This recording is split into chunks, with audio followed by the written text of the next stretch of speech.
إن الحمد لله نحمده ونستعينه ونستغفره ونعوذ بالله من شرور أنفسنا ومن سيئات أعمالنا. من يهده الله فلا مضل له ومن يضلل فلا هادي له. وأشهد أن لا إله إلا الله وحده لا شريك له وأشهد أن محمدًا عبده ورسوله. أما بعد فإن خير الحديث كتاب الله وخير الهدي هدي محمد صلى الله عليه وسلم وشر الأمور محدثاتها وكل محدثة بدعة وكل بدعة ضلالة وكل ضلالة في النار. وكما قال عليه الصلاة والتسليم بعد أعوذ بالله من الشيطان الرجيم بسم الله الرحمن الرحيم. يا أيها الذين آمنوا اتقوا الله حق تقاته ولا تموتن إلا وأنتم مسلمون. يا أيها الناس اتقوا ربكم الذي خلقكم من نفس واحدة وخلق منها زوجها وبث منهما رجالا كثيرا ونساء واتقوا الله الذي تساءلون به والأرحام إن الله كان عليكم رقيبا. يا أيها الذين آمنوا اتقوا الله وقولوا قولا سديدا يصلح لكم أعمالكم ويغفر لكم ذنوبكم ومن يطع الله ورسوله فقد فاز فوزا عظيما. وقال الله تبارك وتعالى في موضع آخر يا أيها الذين آمنوا قوا أنفسكم وأهليكم نارا وقودها الناس والحجارة عليها ملائكة غلاظ شداد لا يعصون الله ما أمرهم ويفعلون ما يؤمرون. رب اشرح لي صدري ويسر لي أمري واحلل عقدة من لساني يفقهوا قولي.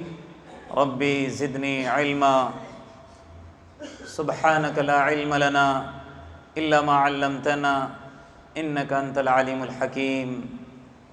ربي يسر ولا تعسر وتمم بالخير. حاضرین جمعہ، اسلامی ماؤں اور بہنوں اور میرے پیارے پھول جیسے بچوں، ہر طرح کی بڑائی، بزرگی، حمد، ثنا، عظمت، شوکت، جلالت ایک اللہ وحدہ لا شریک کے لیے لائق اور زیبا ہے، جو کہ اس ساری کائنات کا تنہا مالک ہے، حاکم ہے، خالق ہے، مدبر ہے. بعدہ درود ہو، سلامتی ہو حضرت محمد مصطفیٰ صلی اللہ علیہ وسلم پر، آپ کے اصحاب، تابعین اور تبع تابعین پر. اس مختصر سی حمد کے بعد میں نے آپ لوگوں کے سامنے سورہ تحریم کی ایک آیت، جو کہ بارہا تلاوت ہمارے سامنے کی جاتی ہے، ایک آدھ دفعہ اس آیت کو عنوان بنا کر کسی دوسرے موضوع پر آپ کے سامنے بات کی گئی تھی. آج اس آیت کو میں عنوان بنا کر اولاد کے ہمارے تئیں جو حقوق ہیں اس پر روشنی ڈالنے کی کوشش کروں گا. قبل کہ میں اپنی بات کو آگے بڑھاؤں، پہلے میں اس آیت کریمہ کا ترجمہ آپ کے سامنے پیش کرنا چاہتا ہوں. اللہ تبارک و تعالی مومنین سے خطاب کرتے ہوئے فرماتا ہے: مومنو، اے ایمان والو، اپنے آپ کو، اپنے اہل کو، اس میں بچے بھی آ گئے، بیوی بھی آ گئی، پورے خاندان والے آ گئے، پورا کنبہ آ گیا، سب کو جہنم کی آگ سے بچاؤ. اللہ تبارک و تعالیٰ کہہ رہا ہے، کیونکہ جہنم کا ایندھن لوگ اور پتھر ہوں گے، اور اس پر اللہ تبارک و تعالیٰ نے ایسے فرشتوں کو مامور کیا ہے جو کہ بڑے سخت مزاج ہیں، لا یعصون اللہ ما امرہم، اللہ تبارک و تعالیٰ کے حکموں کی پامالی نہیں کرتے ہیں، اللہ تبارک و تعالیٰ کے حکم کو بجا لاتے ہیں، نافرمانی نہیں کرتے، وہی بات کرتے ہیں، وہی کام کرتے ہیں جس کا ان کو حکم دیا جاتا ہے۔ اللہ تبارک و تعالیٰ نے اس آیت کریمہ کے اندر بہت ساری باتیں بتایا ہے، لیکن ہم آج اپنی اولاد کے تعلق سے کچھ سمجھنے کی کوشش کرتے ہیں۔ دوستو، ایک بات ذہن نشین کر لو کہ اولاد یہ بہت بڑی نعمت ہے۔ جن کے پاس اولاد ہے وہ تو الحمدللہ میں کہتا ہوں بڑے خوش نصیب ہیں، لیکن جن کے پاس اولاد نہیں ہیں، جو بے اولاد ہیں، ہمیشہ ان کو یہ بات ستائے رہتی ہے کہ کاش میری بھی اولاد ہوتی، کاش میرا بھی خاندان ہوتا، کاش میرے بھی بچے ہوتے۔ لیکن اللہ تبارک و تعالیٰ نے قرآن کے اندر اولاد صرف نعمت نہیں کہا ہے۔ قرآن کو اگر ہم بغور پڑھیں گے، اس کا مطالعہ کریں گے، بہت ساری آیتوں کے اندر اللہ نے اولاد کو نعمت کہا ہے، تو کہیں کہا ہے فتنہ۔ اب فتنے کے کئی معنی آتے ہیں۔ ایک آدمی کچھ خطا کرتا ہے، معاشرے کے اندر اس کی وجہ سے کچھ بگاڑ آتا ہے، کہتے ہیں سب سے بڑا فتین ہے کہتے ہیں۔ لیکن یہاں پر ہم سمجھتے چلیں کہ انما اموالکم و اولادکم فتنہ، اللہ نے مال اور اولاد کو ساتھ میں کہا ہے فتنہ، یعنی کہ آزمائش ہے ہمارے لیے۔ اللہ نے ایک جگہ کیا فرمایا؟ المال والبنون زینت الحیات الدنیا، مال بھی اولاد بھی دونوں کا ذکر ہے، لیکن یہاں ہم کو اولاد کے تعلق سے سمجھنا ہے۔ اولاد زینت ہے کہہ رہا اللہ تبارک و تعالیٰ دنیاوی زندگی کے لیے۔ گھر میں اولاد ہے رونق ہے، خاندان میں اولاد ہے رونق ہے، بستی میں بچے ہیں رونق ہے، زندگی میں اولاد رونق ہے، زینت ہے، خوبصورتی ہے، کچھ بھی کہہ سکتے ہیں۔ لیکن اللہ تبارک و تعالیٰ نے آگے کیا فرمایا؟ کہیں وہ فتنہ ہے۔ سورہ تغابن کا اگر آپ مطالعہ کریں گے، اللہ تبارک و تعالیٰ نے تو حد کر دی، وہاں اللہ نے کہا ان من ازواجکم و اولادکم عدو لکم کا، بعض تمہاری بیویاں اور تمہاری اولاد تمہارے دشمن ہیں، فاحذروہم، ان سے بچنا ہے، ان سے اپنے آپ کو بچانا ہے، بچنا ہے۔ تو اولاد آزمائش بھی ہیں اور اولاد کیا ہیں؟ نعمت بھی ہیں۔ جس کی اولاد باادب ہیں، جن کے اخلاق اچھے ہیں، جن کو ماں باپ نے بڑی محنت سے سنوارا ہے، بنایا ہے، تیار کیا ہے، ان کے لیے تو نعمت ہے۔ لیکن اگر ان کی تربیت پر توجہ نہیں دی، ایسے ہی چھوڑ دیا، دنیا میں آنے کے بعد ان کی طرف ان کی نگاہ نہیں گئی، دنیا کے اعتبار سے بڑی فکر کیے، لیکن دین سے ان کو روشناس نہیں کرایا، ان کے اخلاق بگڑ گئے، ان کے عادت اور اطوار بگڑ گئے، تو وہ عذاب ہے، عذاب۔ اللہ کی طرف سے کسی دوسرے عذاب کا انتظار کرنے کی ضرورت نہیں۔ اگر کسی کی اولاد نافرمان ہے، سب سے بڑا عذاب اس کی زندگی کے اندر، جب تک اس کی زندگی باقی ہے اور بچہ بگڑا ہوا ہے، سمجھ لیجئے اس کے لیے بہت بڑا عذاب ہے، بہت بڑا عذاب ہے۔ تو اگر ہم چاہتے ہیں کہ اگر ہماری اولاد با اخلاق ہو، اچھی ہو، ہمارے کام کاج آ جائے، تو ہم کو کیا کرنا پڑے گا؟ ان کے اخلاق کو سنوارنے کے لیے، ان کی عادت اور اطوار کو سنوارنے کے لیے ان کی اچھی طرح سے ہم کو تربیت کرنی پڑے گی، اچھی طرح سے ان کی ہم کو تربیت کرنی پڑے گی، تربیت کے زیور سے ان کو آراستہ کرنا پڑے گا۔ جن کی اولاد نہیں ہے ان کو چھوڑیں۔ میں کہتا ہوں ہمارے یہاں جتنے بھی ہم یہاں بیٹھے ہیں، تقریباً سمجھتا ہوں سب کی الحمدللہ اولاد ہوں گی، سب با اولاد ہوں گے۔ تو ہماری کچھ ذمہ داریاں ہیں، ہماری کچھ بچوں کے تئیں، اولاد کے تئیں ذمہ داریاں ہیں۔ اس ذمہ داری کو اگر ہم بخوبی نبھائیں گے، تبھی وہ اولاد ہمارے لیے نعمت بنے گی۔ اور اس کی ابتدا کہاں سے ہوتی ہے پتہ ہے؟ اسی لیے میں نے کہا کہ آج میں آپ کے سامنے حقوق الاولاد، اولاد کے حقوق بیان کروں گا۔ خالی دینی تربیت نہیں بلکہ ان کے حقوق کیا ہیں. بعض دفعہ مدرسے میں پڑھنے والا بچہ بھی بے ادب ہوتا ہے. تو تمام چیزوں پر اگر ہماری نگاہ جائے گی، ہر طرح سے ان کو ہم سنواریں گے، تبھی وہ بچہ بہترین اخلاق میں ڈھل سکتا ہے. تو شروعات کہاں سے ہوتی ہے؟ والدین کے بچوں کی تربیت کی ذمہ داری کا سفر ان کی پیدائش سے ہوتا ہے. جب بچہ دنیا کے اندر آیا تو سب سے پہلے ہمارا کام کیا ہوتا ہے؟ 7 دن ہونے کے بعد اس کا عقیقہ کرنا ہے. اب آپ اذان کے بارے میں کہہ سکتے ہو کہ ایک کان میں اذان دینا، ایک کان کے اندر اقامت. دیکھیے روایتیں ہیں لیکن اس کے اندر کلام ہے، تقریباً لوگوں نے ضعیف قرار دیا ہے، اس لیے میں اس پر بحث نہیں کروں گا. لیکن عقیقہ جہاں تک ہے یہ لازم اور ضروری شے ہے. اب بہت سارے ماں باپ یا بہت سارے افراد اس کی طرف ان کی نگاہ نہیں جاتی، صاحب ثروت ہونے کے باوجود بھی بچوں کا عقیقہ نہیں کرتے. بہت سارے یہاں پر بوڑھے بھی بیٹھے ہوں گے کہ ان کے ماں باپ نے ان کا اب تک عقیقہ نہیں کیا ہوگا. یاد رکھ لیجئے، بیٹا ہو تو 2 جانور، 2 جان قربان کرنا ہے، بیٹی ہو تو 1 جانور. اور اللہ کے رسول صلی اللہ علیہ وسلم کی اس حدیث کو سنیے. اللہ کے رسول صلی اللہ علیہ وسلم نے فرمایا کل غلام، ہر بچہ مرہون بعقیقتہ، وہ گروی رکھا ہوتا ہے اپنے عقیقے کے تئیں. جب تک اس کا عقیقہ نہیں ہوتا وہ گروی رکھا رہتا ہے. اگر اللہ نے مجھ کو اور آپ کو استعداد دیا ہے تو سب سے پہلا کام دنیا کے اندر بچہ آنے کے بعد 7ویں دن کرنے کا کیا ہے؟ اس کا عقیقہ کرنا ہے. اگر حیثیت نہیں ہے، جب بھی اللہ ہم کو استعداد دے ضرور کریں، اس میں کوتاہی نہ کریں. ایک الگ عنوان ہے، اس پر بات کی جائے تو گھنٹوں لگ جائیں گے، لیکن سرسری بتاتے چلتا ہوں. تو سب سے پہلا کام عقیقہ، اور عقیقہ کرنے کے بعد بال منڈوا کر دوسرا جو کام کرنا ہے وہ بچے کو نام رکھنے والا کام.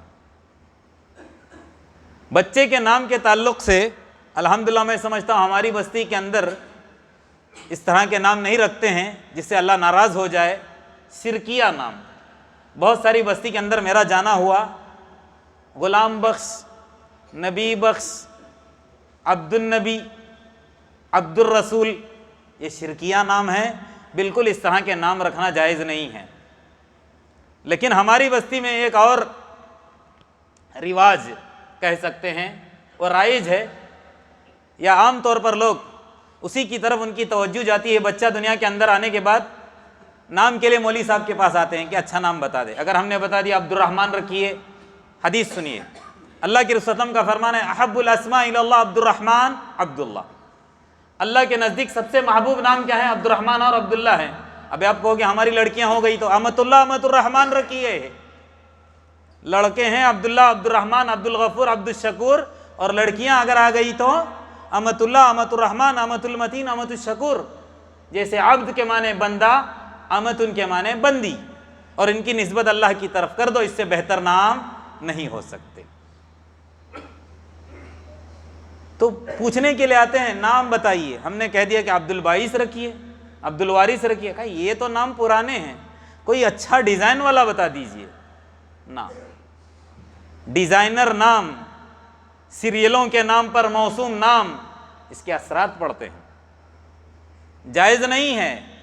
غلط نام بالکل نہ رکھیں، اس سے ان کے اخلاق، ان کی تربیت نہیں ہو پاتی ہے، ان کے اخلاق بگڑتے ہیں. ذرا یہ واقعہ سنیے، عقل دنگ رہ جائے گی. سعید بن مسیب تابعی گزرے ہیں. کہتے ہیں کہ ان کے دادا اللہ کے رسول صلی اللہ علیہ وسلم کے پاس آئے. ان کا نام حزن تھا. کیا نام تھا؟ حزن. حزن کے معنی آتے ہیں غم کے، ٹینشن کے، پریشانی کے. اللہ کے رسول صلی اللہ علیہ وسلم نے کہا کہ اپنے نام کو بدل دو، یہ حزن نام صحیح نہیں ہے، اس کو بدل کر اچھا نام رکھ دو، عبداللہ، عبد الرحمن رکھ دو. تو ان کے دادا نے کہا کہ میرے ابو نے، میری امی نے بڑے پیار سے حزن رکھا ہے، اللہ کے رسول اس کو چھوڑ دیجیے.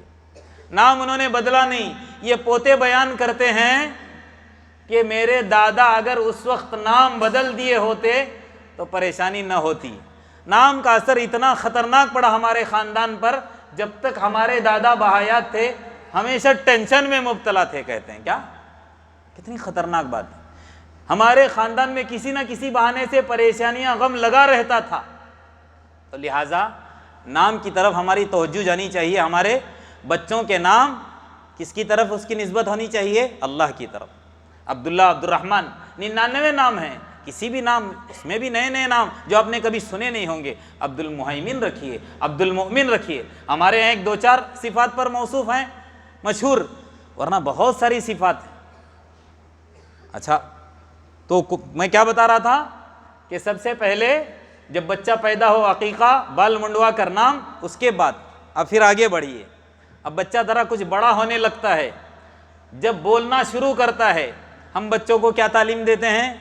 بچہ بول باپ، ڈیڈ بول، موم بول، فلانا بول، نہ، یہ غلط ہے۔ بچے کو جب وہ بولنے لگے، جب اس کی زبان نکلنے لگے، کچھ بولنا شروع کرے بڑے توتلاہٹ کے ساتھ، اس کو کیا کہنا ہے؟ بول اللہ، کلمہ توحید سکھائیں، لا الہ الا اللہ پڑھائیں اس کو، اشہد ان لا الہ، گواہی اسی وقت اس سے دلوائیں، تاکہ اس کے دل کے اندر وہ پیوست ہو جائے کلمہ، بچپن سے ہی موحد بن کر وہ اس کی پرورش ہو، اس کی نگہداشت ہو، وہ بڑھے، پروان چڑھے توحید کے ساتھ۔ غلط الفاظ نہ سکھائیں، ڈیزائن کی طرف نہ جائیں۔ اگر اللہ کے رسول صلی اللہ علیہ وسلم کی تعلیمات کے مطابق اگر ہم چلیں گے دوستو، تو پھر ہمارا معاشرہ، ہمارا خاندان، ہماری بستی منور ہوگی، کوئی پریشانیاں نہیں ہوگی۔ کوئی ماں باپ نہیں کہیں گے کہ میری اولاد بگڑی ہوئی ہے، میری اولاد میرے لیے وبال جان ہے، کبھی نہیں کہے گی۔ تعلیمات اللہ کے رسول صلی اللہ علیہ وسلم کی اتنی پیاری ہے، اس کو سامنے رکھ کر زندگی گزاریں۔ تو جب بچہ ہمارا کچھ بولنے لگے تو سب سے پہلے کیا ہے؟ ان کلمات کو ہم سکھائیں۔ اللہ کے رسول صلی اللہ علیہ وسلم نے کیا فرمایا پتہ ہے؟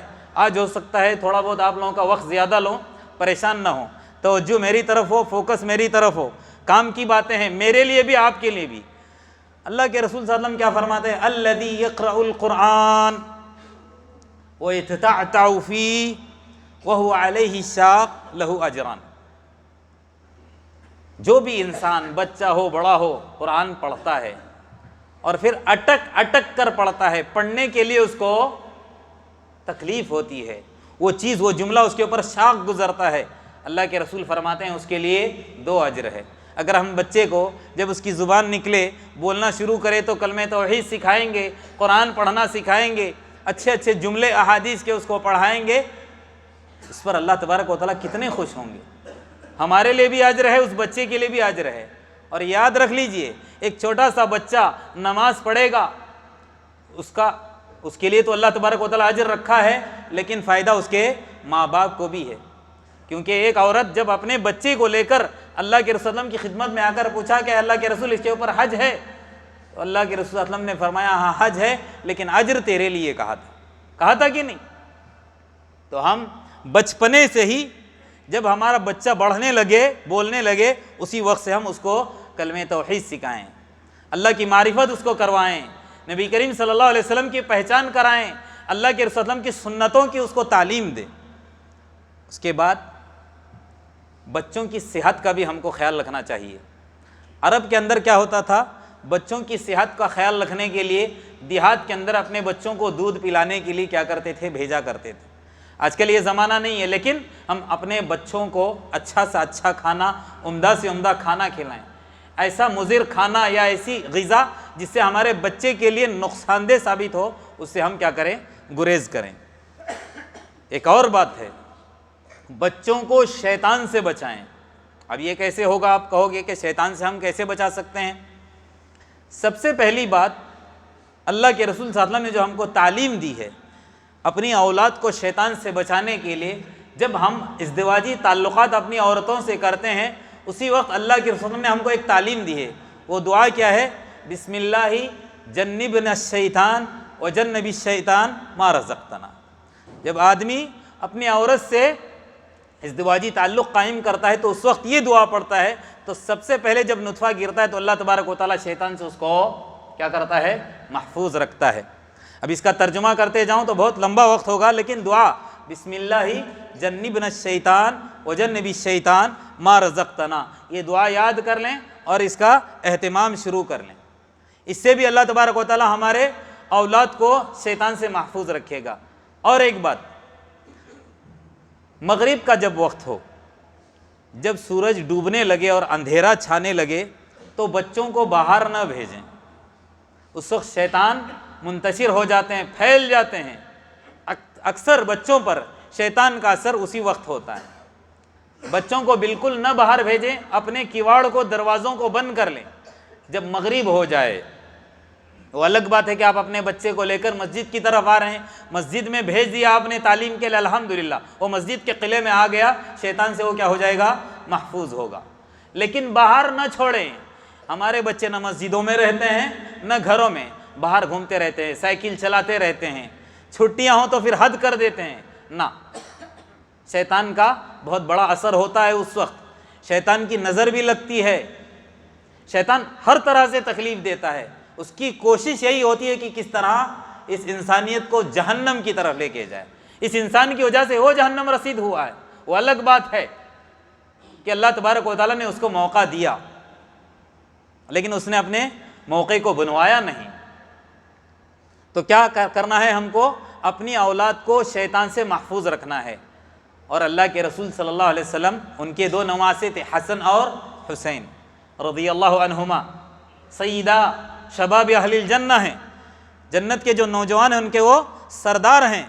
کہتے ہیں اللہ کے رسول صلی اللہ علیہ وسلم، میں ان کو دم کیا کرتا تھا شیطان سے محفوظ رکھنے کے لیے۔ وہ دعا کون سی ہے؟ اعیذکما، اللہ کے رسول ان سے مخاطب کرتے ہیں، میں تم دونوں کو اللہ تبارک و تعالیٰ سے پناہ مانگتا ہوں، اعیذکما بکلمات اللہ التامہ من کل شیطان وہامہ ومن کل عین لامہ۔ یہ ہم یوں پڑھ سکتے ہیں، اعوذ بکلمات اللہ التامہ من کل شیطان وہامہ ومن کل عین لامہ۔ یہ دعا یاد کر لیں، اور یہ بچوں کے اوپر کیا ہے؟ دم کیا کریں، تاکہ اللہ تبارک و تعالیٰ شیطان کے شر سے، اس کی بد نظری سے ہمارے اولاد کی حفاظت کرے۔ اچھا، یہ تو شیطان سے ہم نے محفوظ کیا، لیکن جب ہمارا بچہ تھوڑا سا بڑھنے لگے، جب چلنے کے لائق ہو جائے، تھوڑی سی اس کو تمیز آنے لگے، تو اللہ کے رسول صلی اللہ علیہ وسلم کیا فرماتے ہیں؟ ان کی دینی تربیت شروع کرو۔ مروا اولادکم، اپنی اولاد کو حکم دو، کس بات کا؟ الصلاۃ، مروا اولادکم بالصلاۃ، نماز کا حکم دو۔ وہم ابناء 7 سنین، جب وہ 7 سال کے ہو جائیں۔ ابھی بعض لوگ کیا سمجھتے ہیں کہ 7 سال کے بعد ہی بچوں کو نماز کا حکم دینا ہے، نماز سکھانی ہے، اس سے پہلے نہ، بچہ 2-3 سال کا ہو جائے تبھی آپ اپنے ساتھ مسجد لا سکتے ہو، منع نہیں ہے، لیکن بہتر کیا ہے؟ اپنے گھر میں ہی چھوڑ کر آ جائیں۔ بعض دفعہ کیا ہوتا ہے، آپ بچے کو ڈائپر پہنائے بغیر لے کے آئے، بچہ اگر پیشاب کر دیا، ہو سکتا ہے مسجد گندی ہو جائے، لیکن اگر آپ کا بچہ سمجھدار ہے، ساتھ میں لے کر آؤ، منع نہیں ہے، دلیلیں دوں گا، کیونکہ ہر بات ہم کو قرآن حدیث کی روشنی میں ہی کرنی ہے، منمانی نہیں کرنا ہے۔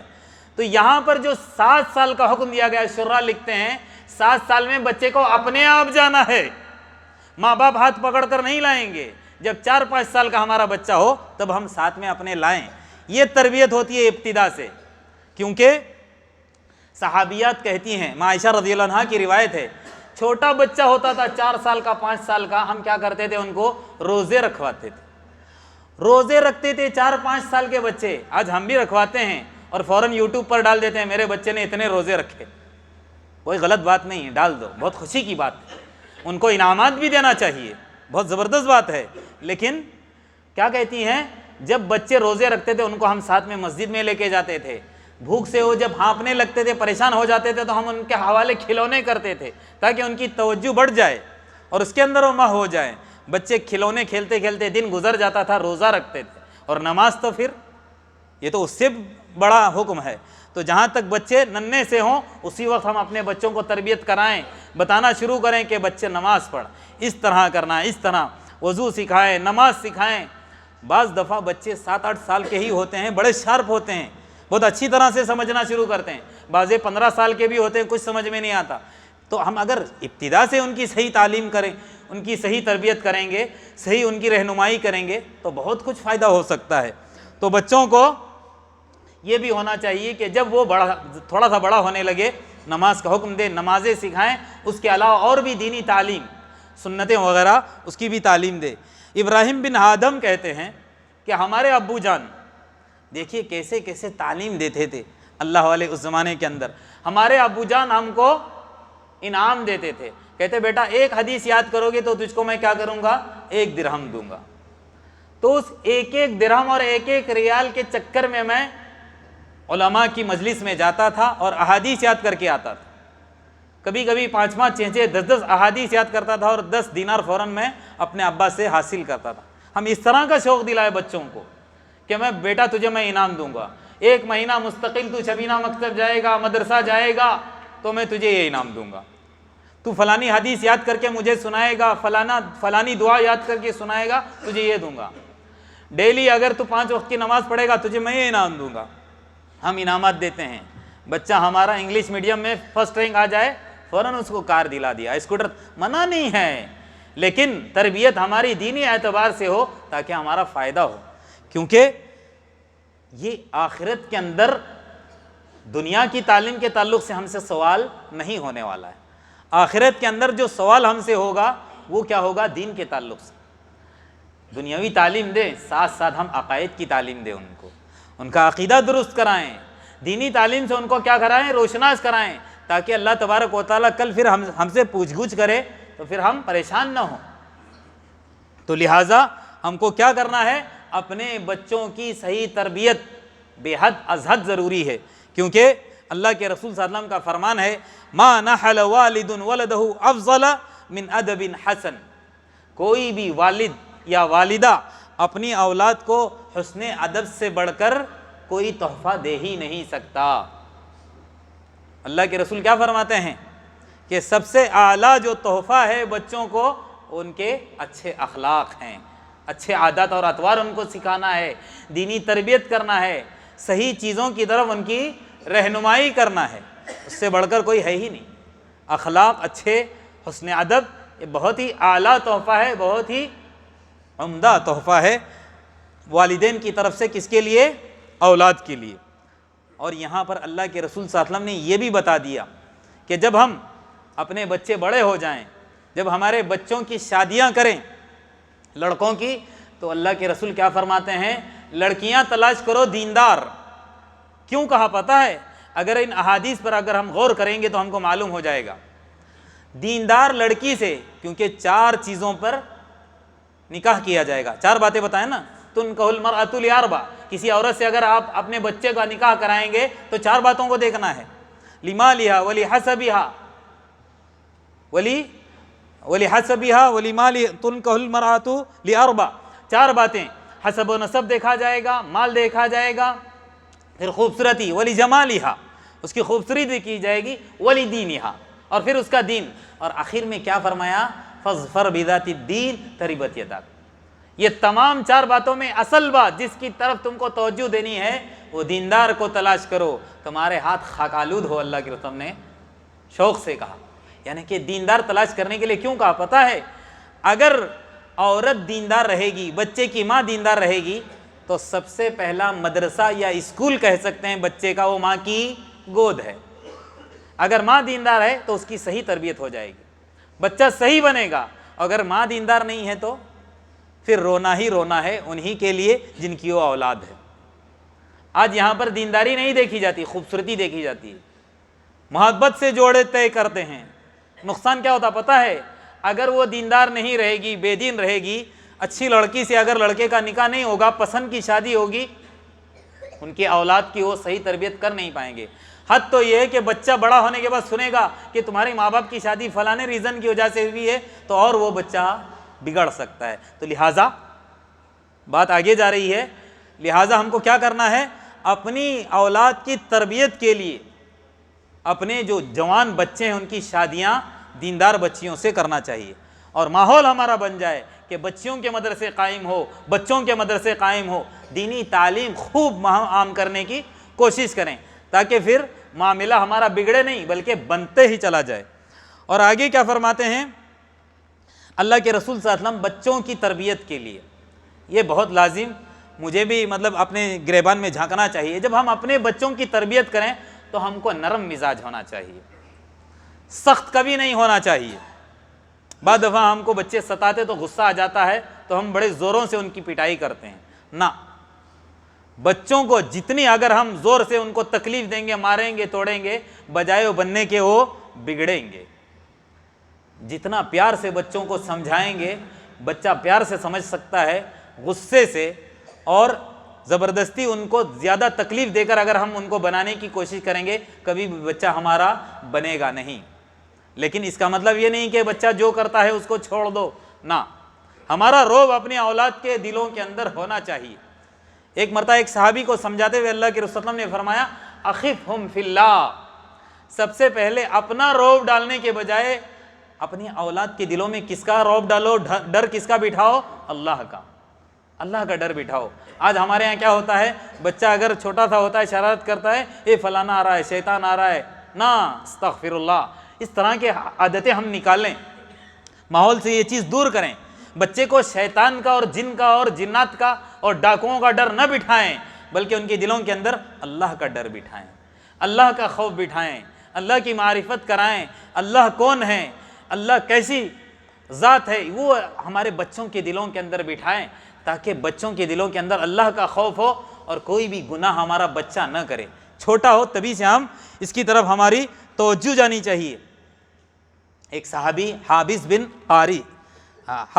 اقرا بن حابس، یہ صحابی اللہ کے رسول صلی اللہ علیہ وسلم کی خدمت میں تھے، بیٹھے ہوئے گفتگو چل رہی تھی، اتنے میں حضرت حسن اور حضرت حسین رضی اللہ عنہ اللہ کے رسول صلی اللہ علیہ وسلم کے پاس آئے، تو اللہ کے رسول صلی اللہ علیہ وسلم نے ان کو بوسہ دیا۔ دیکھیے انہیں اللہ کے رسول صلی اللہ علیہ وسلم کے اخلاق کیسے تھے اور کس طرح تعلیم دیتے تھے۔ جب بچے آئے یہ دونوں، تو اللہ کے رسول صلی اللہ علیہ وسلم نے ان کو بوسہ دیا پیار سے۔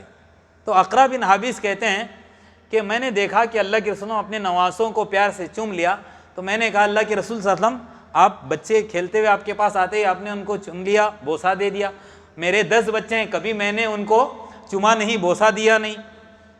تو اللہ کے رسول نے کیا فرمایا کہ میں کیا کر سکتا ہوں اس میں کیا کر سکتا ہوں؟ من لا یرحم لا یرحم، کیا فرمایا؟ جو رحم نہیں کرتا اس پر رحم بھی نہیں کیا جاتا۔ یعنی یہ شفقت، یہ نرمی، یہ اللہ کی طرف سے ملا ہوا انعام ہے۔ تیرے دل کے اندر اللہ تبارک و تعالیٰ نے یہ شفقت نہیں رکھی تو اپنے بچوں کو بوسہ نہیں دیتا، پیار سے شفقت سے چومنا۔ عرب کے اندر دیکھنے ننھے منھے بچوں کو کتنا پیار کرتے ہیں، شرارت کرتا ہے تو اٹھا کر ہاتھ سے نہیں مارتے ہیں، بلکہ ان کو سمجھاتے ہیں اور بلکہ ان کو کیا کرتے ہیں، چومتے ہیں، بوسہ دیتے ہیں اور صحیح طرف ان کی رہنمائی کرتے ہیں۔ تو لہٰذا اللہ کے رسول صلی اللہ علیہ وسلم کی ایک اور حدیث بھی ہے، اذا اراد اللہ باہل بیت خیرا، ذرا اس حدیث کو دھیان سے سن لیں۔ اللہ کے رسول صلی اللہ علیہ وسلم کا فرمان ہے کہ اللہ تبارک و تعالیٰ جب کسی گھر والوں کے ساتھ بھلائی کا معاملہ کرتا ہے، ادخل علیہم الرفق، اللہ تبارک و تعالیٰ ان گھر والوں کے دلوں کو کیا کرتا ہے، نرم کرتا ہے، تو پورا گھرانہ نرم ہوتا ہے۔ بچوں کے ساتھ بھی وہ کیا کرتے ہیں، نرمی کے ساتھ پیش آتے ہیں۔ ایک اور بات ہے، وہ کیا ہے، بچوں کے جو غلطیاں ہوتی ہیں اس کو درگزر خواہ نہ کریں۔ بعض دفعہ بچے غلطی کرتے ہیں اور بڑی بڑی بھونڈی غلطی کرتے ہیں، تو اس کو نظر انداز نہ کریں، یہ بھی ایک غلطی ہے۔ بچہ جھوٹ بول رہا ہے، ہم نے کہا چھوٹا ہے۔ بچہ اسکول سے اگر کسی کی پینسل اٹھا لایا، چھوٹا ہے۔ بچہ گالی دے رہا ہے، چھوٹا ہے۔ بچہ مطلب ایسے کام کرتا ہے جو بڑے سنگین گناہ ہے، لیکن ہم اس کو ہلکا سمجھتے نا۔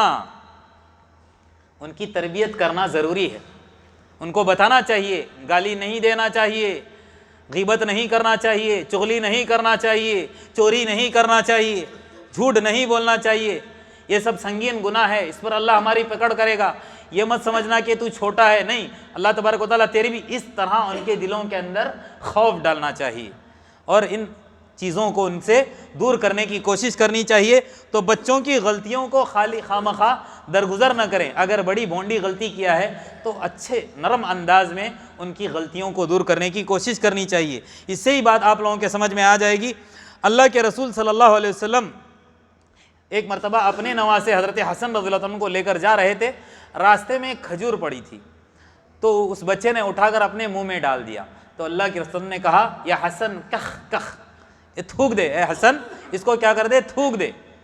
اور پھر فرمایا بچہ تو جانتا نہیں ہے کہ اللہ تبارک و تعالیٰ نے ہمارے خاندان والوں کو، یعنی کہ اللہ کے رسول صلی اللہ علیہ وسلم کے خاندان والوں کو زکوٰۃ اور صدقہ کو کیا کیا ہے، حرام کیا ہے۔ یعنی اللہ کے رسول اللہ نے اس بچے کو، اپنے نواسے کو اس لیے بتایا، ہو سکتا ہے وہ پڑی کھجور کسی کی صدقے کی بھی ہو سکتی ہے، زکوٰۃ کی بھی ہو سکتی ہے، الغرض راستے کی پڑی چیز کو مت اٹھاؤ، مت اس کا استعمال کرو، غلط ہے۔ اللہ کے رسول نے پیار سے اپنے نواسے کو کیا کر دیا؟ سمجھا دیا۔ یہاں تک کہ ایک صحابی کہتے ہیں کہ میں ایک مرتبہ اللہ کے رسول صلی اللہ علیہ وسلم کی خدمت میں تھا، کھانا پلیٹ میں رکھا تھا، میں پورے پلیٹ کے اندر اپنے ہاتھ کو کیا کر رہا تھا؟ پھیر رہا تھا، گھما رہا تھا ادھر سے ادھر سے۔ دیکھیے کس طرح اللہ کے رسول صلی اللہ علیہ وسلم تربیت کرتے ہیں۔ کہا اے غلام، اے بچے، سب ملنا۔ سب سے پہلے جب ہم کھانے کے لیے بیٹھیں، کس طرح ادب، کھانے کا، پینے کا، اٹھنے کا، بیٹھنے کا ادب اللہ کے رسول صلی اللہ علیہ وسلم سکھاتے تھے۔ یہ بھی تربیت کے اندر آتا ہے۔ کیا کہا؟ سب ملنا، اللہ کا نام لے، کل بیمینک، اپنے داہنے ہاتھ سے کھا لے، اور کل مما یلیک، جو آپ کے قریب ہے اس میں سے تو کھا لے۔ آخری بات وہ کیا ہے؟ اس کے اندر ہماری کوتاہی ہوتی ہے۔ ہم جا کر اوروں سے کہتے ہیں مولوی صاحب میرے بچے کے لیے دعا کرو، فلانے صاحب میرے بچے کے لیے دعا کرو۔ سب سے زیادہ ہماری اولاد ہماری دعا کے حقدار ہیں۔ اولاد کس کی دعا کے حقدار ہیں؟ اپنے ماں باپ کی، والدین کی دعا کے حقدار ہیں۔ تو لہٰذا اپنے بچوں کے لیے کیا کریں؟ ہم دعا کریں۔ جب حمل ٹھہر جا رہے اسی وقت سے ہی ہم کو دعا کرنا شروع کرنا ہے۔ یہاں پر حضرت ابراہیم علیہ السلام کی دعا کے تعلق سے آتا ہے، اللہ کے رسول حضرت ابراہیم علیہ السلام اللہ تبارک و تعالیٰ سے دعا کرتے تھے۔ کیا دعا کرتے تھے؟ ربی حب لی من الصالحین، اے اللہ مجھے صالح اولاد نواز دے۔ کہیں اللہ تبارک و تعالیٰ قرآن کے اندر فرماتا ہے ابراہیم علیہ السلام کی زبانی، وَجُنُوبْنِی وَبَنِیَّ أَن نَعْبُدَ الْأَصْنَامَ، اے اللہ مجھے بھی اور میرے اولاد کو بھی بت پرستی، بت کی پوجا سے میری اور میرے اولاد کی حفاظت فرما۔ کہیں حضرت ابراہیم علیہ السلام کی دعا نقل کی جاتی ہے، رب اجعلنی مقیم الصلاۃ ومن ذریتی، اے اللہ مجھے بھی نمازی، نماز قائم کرنے والا بنا دے اور میری اولاد کو بھی۔ تو اس طرح کی دعائیں کرنا چاہیے۔ وتقبل دعا، اے اللہ دعا تو ہی قبول کرنے والا ہے۔ اپنی اولاد کے لیے خوب دعا کریں، ان کے اخلاق کے لیے، ان کے اخلاق سنورنے کے لیے، اور خصوصاً اگر ہم چاہتے ہیں کہ ہمارے بچوں کے اخلاق صحیح ہو تو دینی تعلیم سے ان کو آراستہ کرنا ضروری ہے۔ اب تمام کے بچے ہو سکتا ہے کہ مدرسے میں جائیں نہ جائیں، ایسا ممکن نہیں ہے۔